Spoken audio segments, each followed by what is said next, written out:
പ്രണാമം. നമുക്ക് ശ്രീ വാൽമീകി രാമായണത്തിലേക്ക് തന്നെ മടങ്ങാം.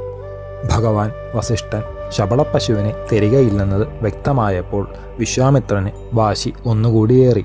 അദ്ദേഹം പശുവിനെ പിടിച്ചു. മഹാത്മാവായ വിശ്വാമിത്രൻ കൊണ്ടുപോകുവാൻ തുടങ്ങിയപ്പോൾ അഴലാർന്ന കാമധേനു വിലപിച്ചുകൊണ്ട് ചിന്തിച്ചു, മഹാനുഭാവനായ ഭഗവാൻ വസിഷ്ഠൻ എന്നെ തീരെ ഉപേക്ഷിച്ചുവെന്നോ? ഏറ്റവും ദുഃഖിതയായ എന്നെ രാജഭടന്മാർ കൊണ്ടുപോകുന്നുവല്ലോ. ഭാവിതാത്മാവായ ബ്രഹ്മർഷിക്ക് ഞാൻ എന്തൊരു തെറ്റാണ് ചെയ്തിട്ടുള്ളത്? നിഷ്കളങ്ക സ്നേഹമാർന്ന എന്നെ യാതൊരു കുറ്റവും ചെയ്യാതെ ധാർമ്മിക തപോധനൻ കൈവെടിയുവാൻ കാരണം എന്താണ്? ചിന്തയുടെ അവസാനത്തിൽ വീണ്ടും വീണ്ടും ദീർഘനിശ്വാസങ്ങൾ ചെയ്ത കാമധേനു രാജഭടന്മാരെ മുഴുവൻ ഛിന്ന ഭിന്നമാക്കി വായുതുല്യം വസിഷ്ഠ ബ്രഹ്മർഷിയുടെ പാദതലത്തിൽ എത്തി. ദീനദീനം വിലപിച്ച് ഇടിനാദ തുല്യമായ ഗംഭീര സ്വരത്തിൽ പറഞ്ഞു, ബ്രഹ്മപുത്രനായ ഭഗവാനെ, അവിടുന്ന് എന്നെ വെടിഞ്ഞുവോ? അവിടുത്തെ കാലടിച്ചോട്ടിൽ നിന്ന് ഈ രാജഭടന്മാർ എന്നെ കൊണ്ടുപോകുന്നുവല്ലോ. ഏറ്റവും വ്യസനിക്കുന്നൊരു സഹോദരിയോടെന്ന പോലെ ബ്രഹ്മർഷി, സ്നേഹസമ്പൂർണമായ ശബളെ, ഞാൻ നിന്നെ ഉപേക്ഷിച്ചിട്ടില്ല. യാതൊരു തെറ്റും നീ എനിക്ക് ചെയ്തിട്ടുമില്ല. ചതുരംഗ സൈന്യങ്ങളാൽ ബലാഢ്യനാണ് ഈ മഹാശക്തനായ രാജാവ്. ഇദ്ദേഹം എന്നിൽ നിന്നും നിന്നെ അപഹരിക്കുകയാണ്. ഈ ഋപാൽ ആകുന്നത് പോലുള്ള ശക്തി എനിക്കില്ലല്ലോ.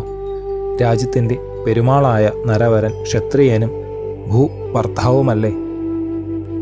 ആന, കുതിര, തേര്, കാലൾ എന്നീ ചതുരംഗ സൈന്യങ്ങൾ അക്ഷൗഹിണി കണക്കിലാണ് ഈ മഹാബലവാന് ഉള്ളത്. ഭഗവാൻ വസിഷ്ഠൻ്റെ അഭിപ്രായമറിഞ്ഞ കാമധേനു അതിവിനയത്തോടും വാക്ചാതുര്യത്തോടും കൂടി അമേയ തേജസ്സുള്ള ബ്രഹ്മർഷിയോട്, ബ്രഹ്മാത്മജനായ ഭഗവാനെ, ക്ഷത്രിയന് എന്താണൊരു ബലം ഉള്ളത്? അതിശക്തി ആർജിച്ചത് ബ്രാഹ്മണരല്ലേ? ബ്രഹ്മർഷി വരിക, ദിവ്യമായ ബ്രഹ്മബലം ആലോചിച്ചാൽ ക്ഷത്രിയ ബലം എത്ര തുച്ഛമാണ്. മാത്രമല്ല, അവിടുത്തെ ശക്തിയെ ഏതൊരാൾക്കാണ് കണക്കാക്കുവാൻ സാധിക്കുക? എത്ര വിശ്വാമിത്രന്മാർ ഒന്നിച്ചാലും അവിടുത്തോട് സമമാകുമോ? ഭഗവാനെ, അവിടുത്തെ ശക്തിയെ ആർക്കും സഹിക്കുവാൻ തന്നെ സാധിക്കുകയില്ല. ബ്രഹ്മബലത്തിൻ്റെ പരിപൂർണതയിൽ എത്തിയ അവിടുന്ന് എനിക്ക് കൽപ്പന തന്നാൽ മതി. ദുരാത്മാവായ വിശ്വാമിത്രൻ്റെ അഹങ്കാരവും സൈന്യശക്തിയും അവിടുത്തെ അനുവാദ ശക്തി കൊണ്ട് മാത്രം ഞാൻ തകുത്തിക്കളയാം. കാമധേനുവിൻ്റെ വിനയപൂർണമായ വാക്കുകൾ കേട്ട ബ്രഹ്മർഷി, ശരി, ശത്രു സൈന്യങ്ങളെ വിജയിക്കുവാൻ, അവരെ മർദ്ദിക്കുവാൻ കെൽപ്പുള്ള പടകളെ സൃഷ്ടിച്ചുകൊള്ളൂ. ഭഗവാന്റെ സമ്മതം കിട്ടിയ കാമധേനു ഒരൊറ്റ ഹുങ്കാരം ആയിരക്കണക്കിന് പപ്ലവന്മാർ ചാടിക്കഴിഞ്ഞു.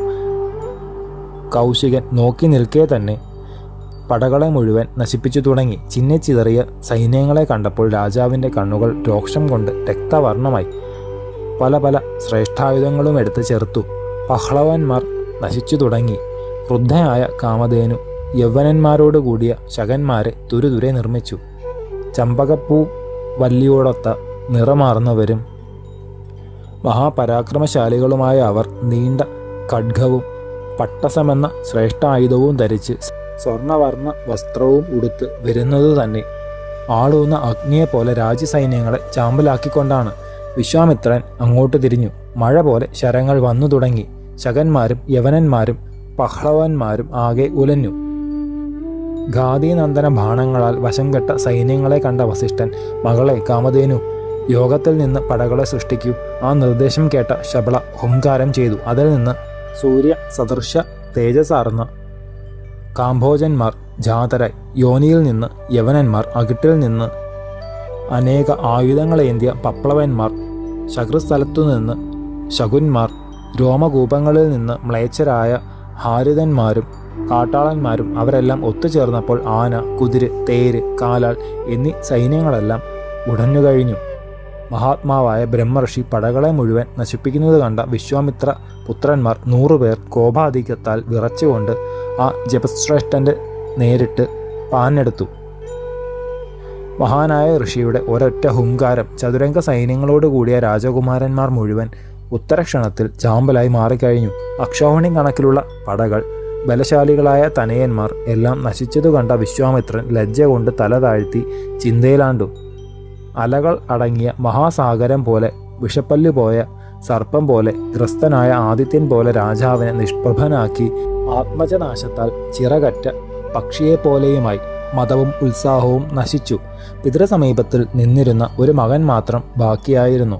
ക്ഷത്രിയധർമ്മമനുസരിച്ച് നീ രാജ്യം ഭരിക്കുക എന്ന് ആജ്ഞാനുവാദങ്ങൾ കൊടുത്ത് സ്വരാജ്യത്തിലേക്ക് ആ കുമാരനെ പറഞ്ഞയച്ചു.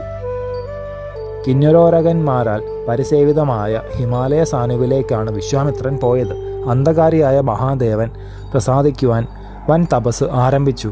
ഭക്തി അഭീഷ്ടപ്രദനായ രുദ്രദേവൻ ബലശാലിയായ വിശ്വാമിത്രന് അധികകാലം എണ്ണിയ ദർശനം ഏകി. രാജാവേ, എന്തിനായിട്ടാണ് തപസ്സു ചെയ്യുന്നത്? ഉദ്ദേശം എന്താണെന്ന് പറയൂ. ആശിക്കുന്ന വരമേതോ അത് ചോദിക്കൂ, തരാം. വൃഷഭധ്വജനായ ദേവദേവൻ കനിഞ്ഞിങ്ങനെ അരുൾ ചെയ്തപ്പോൾ ആ ഉഗ്ര തപസ്വി തൊഴുത് നമസ്കരിച്ച് ഉണർത്തി. ദേവദേവ, അവിടുന്ന് എന്നിൽ പ്രസാദിച്ചുവെങ്കിൽ അംഗോപാകങ്ങളോടു കൂടിയ ധനുർവേദ രഹസ്യം എനിക്ക് അരുളി ചെയ്തു തരണം. മഹർഷിമാർ, ദേവന്മാർ, ഗന്ധർവന്മാർ, ദൈത്യന്മാർ, രാക്ഷസന്മാർ, യക്ഷന്മാർ മുതലായവരിൽ ഏതേത് അസ്ത്രങ്ങളാണോ പ്രധാനങ്ങളായിട്ടുള്ളത് അവയെല്ലാം അവിടുത്തെ അനുഗ്രഹത്താൽ എനിക്ക് തോന്നട്ടെ. എൻ്റെ ഈ ആഗ്രഹം ദേവദേവനായ അവിടുത്തെ പ്രസാദത്താൽ സംഭവിക്കട്ടെ. അങ്ങനെ തന്നെ വരം അരുളിയ മഹാരുദ്രൻ പെട്ടെന്ന് അപ്രത്യക്ഷനായി. അതുല്യ ദിവ്യാസ്ത്രങ്ങളെല്ലാം നേടിയ വിശ്വാമിത്രൻ പരിപൂർണ മതം ഉള്ളവനായി. വേലിയേറ്റത്തിൽ സമുദ്രമെന്ന പോലെ വീര്യം വളർന്ന രാജാവ് ഉഗ്രനായി തീർന്നു. വസിഷ്ഠ മാമുനീന്ദ്രനെ നിഗ്രഹിച്ചു കഴിഞ്ഞു എന്ന് മനസ്സ തീർപ്പ് ചെയ്തു. അതിവേഗം ആശ്രമ സമീപത്തെത്തിയ അരജൻ തീഷ്ണ ശരങ്ങളെ അയച്ചു തുടങ്ങി. ആ തപോവനം ആകെ ദഹിക്കുന്നത് പോലെ തോന്നിയ മുനിമാർ ആത്മരക്ഷയ്ക്ക് ചിന്നിച്ചിതറിയ മട്ടിൽ 4 ഭാഗത്തേക്കും ഓടി. വസിഷ്ഠ ശിഷ്യന്മാരും ആ പ്രദേശത്തിലുള്ള മൃഗപക്ഷി ഗണങ്ങളും ഭയഭാരവശ്യത്തോടെ ആയിരക്കണക്കിൽ അരക്ഷണത്തിൽ ആശ്രമ കവാടത്തിന് വെളിയിൽ എത്തി. മഹാത്മാവായ വസിഷ്ഠ ബ്രഹ്മർഷിയുടെ ആശ്രമം അല്പസമയത്തിനകം ശൂന്യമായി തീർന്നു. ഭയപ്പെടേണ്ട എന്നിങ്ങനെ ബ്രഹ്മർഷി പറഞ്ഞുവെങ്കിലും ഒരൊറ്റ ജീവി പോലും അവിടെയെങ്ങും ഉണ്ടായിരുന്നില്ല. ഭാസ്കരൻ മൂടൽമഞ്ഞിനെ എന്ന പോലെ വിശ്വാമിത്ര തേജസ്സിനെ ഞാൻ നശിപ്പിക്കുന്നുണ്ട്. ജപശ്രേഷ്ഠനായ വസിഷ്ഠൻ ഇത്രയും പറഞ്ഞ് രാജാവിനെ നേരിട്ടു നിന്ന് തുടർന്നു. കഷ്ടം, അനേകകാലമായി പരിപൂർണം ആയിരുന്ന ഈ ആശ്രമ പ്രദേശത്തെ മുടിച്ചുവല്ലോ.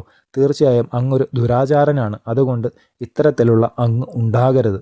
അരികളുടെ കാലാഗ്നി പോലെ മറ്റൊരു അന്ധകദണ്ഡു പോലെ യോഗദണ്ഡ് ഉയർത്തിപ്പിടിച്ച ബ്രഹ്മർഷി അതിക്രോധത്തോടെ വിശ്വാമിത്ര പുരോഭാഗത്തിൽ അചഞ്ചലനായി നിന്നു. ശേഷം ചരിതം നമുക്ക് അടുത്ത ഭാഗത്തിൽ കാണാം. ഗുരുപാദങ്ങളിൽ സാഷ്ടാംഗ പ്രണാമത്തോടെ നമസ്കാരം.